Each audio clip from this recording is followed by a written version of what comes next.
Then hindi kapatong dito. Split dito na kapatong. So, yung guys sa labas, terminate na rin ko sa 15. Then yung 15 nito, meron pa ulit isang patch board na tawag. Yung patch board na yun, sample lang kasi doon. Meron dapat isang connector pa, no? Marami kasi klase ng connector eh. May mga FCPC, merong E2000, pin connector. So, depende sa type ng connector yun. So, yun yung pagpasok dito, pupunta na yung circuit niya. So, yun yung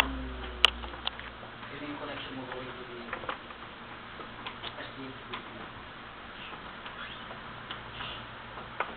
So, ito yung sa portion na to, itong ODF na, itong ODF na to. So, meron ka rin itong loss na nahingkap. Depende sa specs ng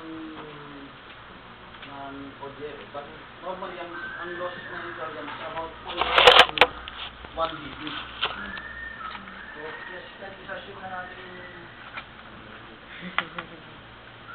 0.5 dB to... Huli ka sa ako, yun. So, sa example natin, gawin na natin 1 dB. 1 dB per connector. So, sa isang side, meron 1 dB loss. So, as shown in YouTube.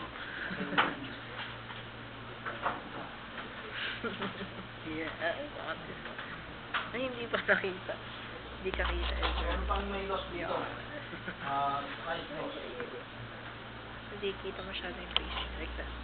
Ayan. Ang slice loss, this box dito, small DOG. This ever DOG.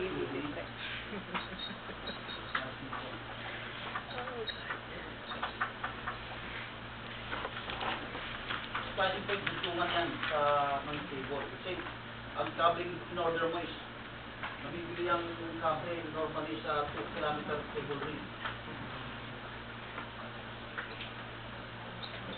Mag-take note to, no?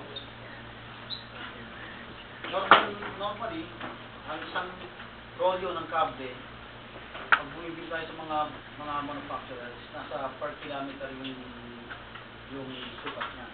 1 kilometer and 2 kilometers. Pwede kang order ng 5 kilometer din. Depende sa requirement.